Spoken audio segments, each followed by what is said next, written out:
Hello friends, maths tutorial की series में ये अलजेब्रा की बुक हॉल एंड नाइट का chapter 6 that is harmonical progressions and theorems connected with the progressions का part 8 है। और इस पार्ट में हम आर्टिकल नंबर 70 को डिस्कस करने वाले हैं। Now article number 70 is in referring to the results we have just proved it will be convenient to introduce a notation which the student will frequently meet with in higher mathematics. We shall denote the series 1 plus 2 plus 3 plus up to n by summation n, 1 square plus 2 square plus 3 square up to n square by summation n square, and 1 cube, 2 cube, 3 cube plus up to n cube by summation n cube, where the sign placed before a term signifies the sum of all terms which the term is the general type. So ये जो sign है, इस sign को हम summation का sign बोलते हैं, जो डिनोट करता है उस टाइप के हर एक टर्म का समेशन।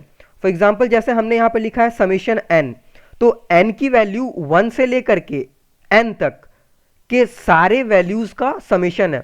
दैट इज n की वैल्यू अगर हम 1 पुट करें, 2 पुट करें, जो भी पुट करें अप टू n तक, उनका समेशन को ये साइन डिनोट करता है। सिमिलरली अगर समेशन n स्क्वायर लिखा हुआ है, इसका मतलब 1 का स्क्वायर, 2 का स्क्वायर, 3 का स्क्वायर, इन सारे टर्म्स का एडिशन समेशन।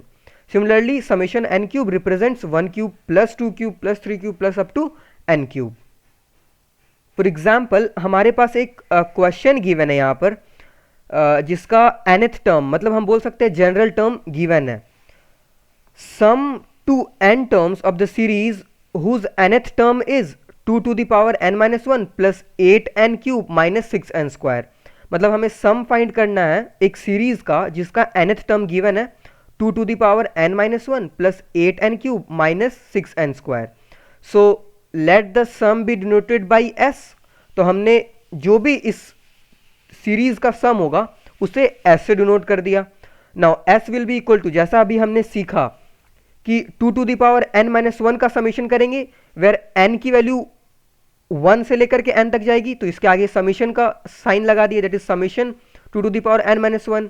सिमिलरली 8 तो कांस्टेंट है, तो 8 को बाहर कर दिए हम और समीशन n क्यूब लिख दिए।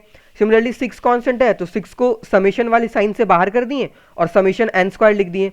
नाउ n की वैल्यू को हमें 1 से लेकर के n तक पुट करना है और उन सबका एडिशन करना है। तो जब हम n की वैल्यू 1 से लेकर के n तक पुट करने जाएंगे 2 टू दी पावर n पे, तो हमें ये पता चलेगा कि जब n का वैल्यू 0 पुट करेंगे, सॉरी 0 तो पुट नहीं कर सकते, 1 से n तक पुट करना है, 1 पुट करेंगे तो 2 टू दी पावर 0 आ जाएगा। तो 2 टू दी पावर 0 का वैल्यू 1 होता है, देयरफॉर फर्स्ट टर्म 1 होगा। नाउ n की वैल्यू अगर हम 2 पुट करेंगे तो 2 टू दी पावर 1 आ जाएगा, दैट इज 2 आएगा। सो फर्स्ट टर्म 1 था, सेकेंड टर्म 2 आ गया। नाउ थर्ड टर्म के लिए हमें n का वैल्यू 3 पुट करना होगा, तो जब n का वैल्यू 3 पुट करेंगे तो 2 का स्क्वायर आ जाएगा वैल्यू। थर्ड टर्म 2 का स्क्वायर मीन्स 4।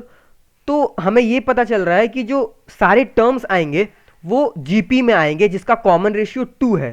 तो अगर कॉमन रेशियो 2 है उस जीपी का, फर्स्ट टर्म 1 है और n नंबर ऑफ टर्म्स का सम फाइंड करना है, that is 2 to the power n minus 1 over r minus 1, यही ना होता है 2, क्योंकि यहाँ पे कॉमन रेशियो है ना, r to the power n minus 1 over r minus 1, यही तो sum of n terms of a GP का फॉर्मूला होता है।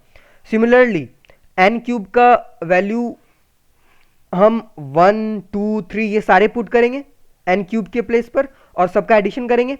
तो हमने तो अभी फाइंड किया था कि n क्यूब का समीशन क्या होता है, n स्क्वायर n प्लस 1 का whole square over 4 multiplied by 8, क्योंकि 8 कांस्टेंट है। सिमिलरली n स्क्वायर का जो वैल्यू आया था that is n times n plus 1 multiplied by 2n plus 1 over 6। जब फाइनली इन सबका सम फाइंड करेंगे या फिर हम बोल सकते हैं सिंप्लीफाई करेंगे, तो जो s की वैल्यू आएगी वो होगी 2 to the power n minus 1 plus n times n plus 1 times 2n square minus 1। So अगर आपको लगता है कि आपने इस वीडियो से कुछ सीखा और आगे भी सीख सकते हो, तो ज़रूर सब्सक्राइब करें मेरे चैनल को। सब्सक्राइब करने से आपको मेरी आगे की वीडियोस की सारी इन्फॉर्मेशन मिलते रहेगी, और इसे अपने फ्रेंड्स के साथ ज़रूर शेयर करें। And finally thanks for watching.